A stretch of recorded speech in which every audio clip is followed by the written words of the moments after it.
家好，現在為大家簡單介紹高中網絡資訊與商業應用課程。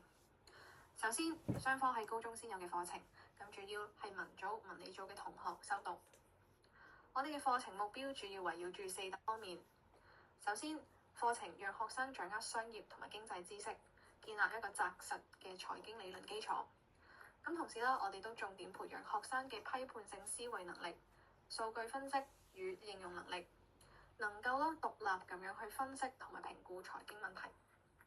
咁除咗能力嘅培養之外我哋亦都好重視態度同埋價值觀嘅培養，希望幫助學生建立社會責任嘅意識，積極為社會嘅發展作出貢獻。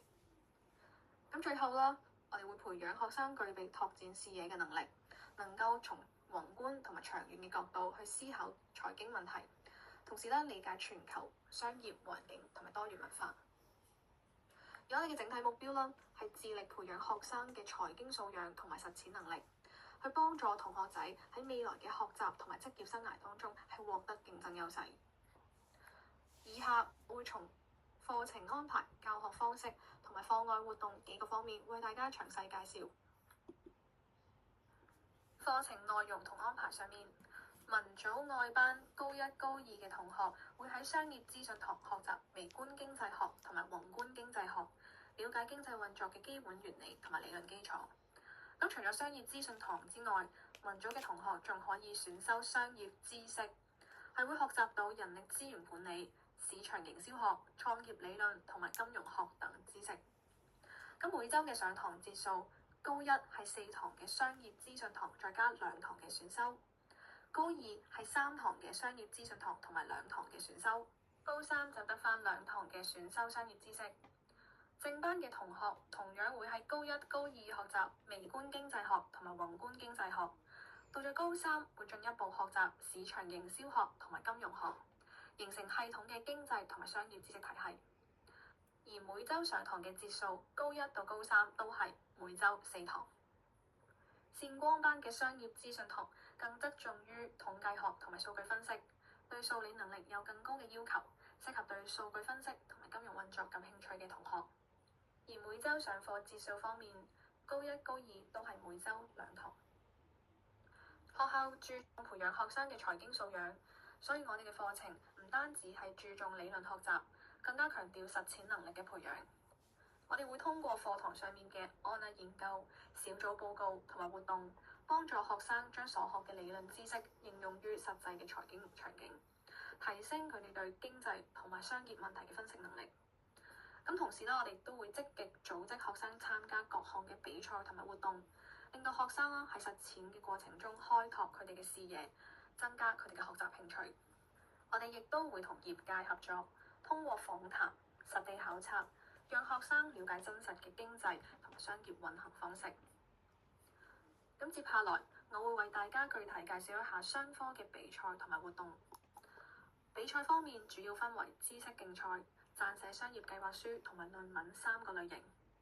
CNEC 全美經濟學挑戰賽係由美國經濟教育學會舉辦，主要係考察學生對微宏觀經濟學、國際經濟與時事嘅掌握，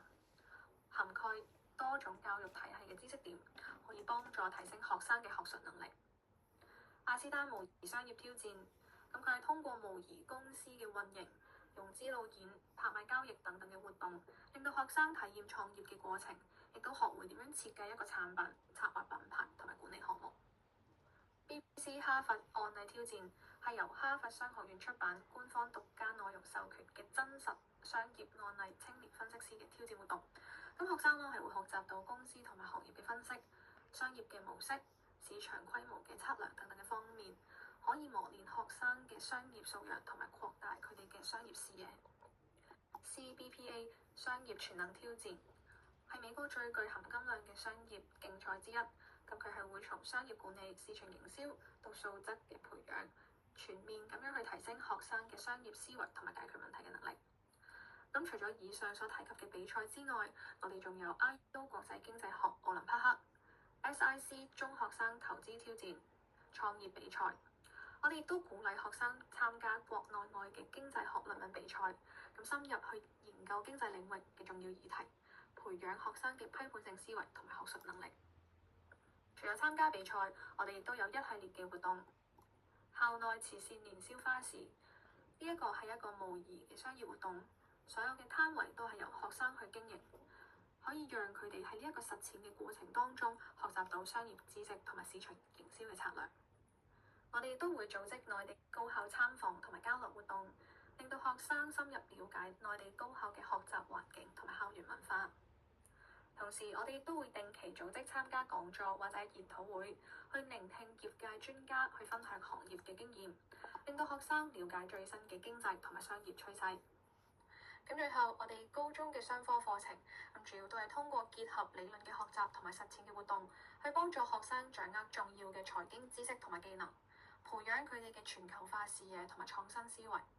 咁所以無論係課堂上面嘅專業學習，定係課外嘅競賽或者係活動，都能夠讓學生累積經驗，提升未來嘅學術同埋職涯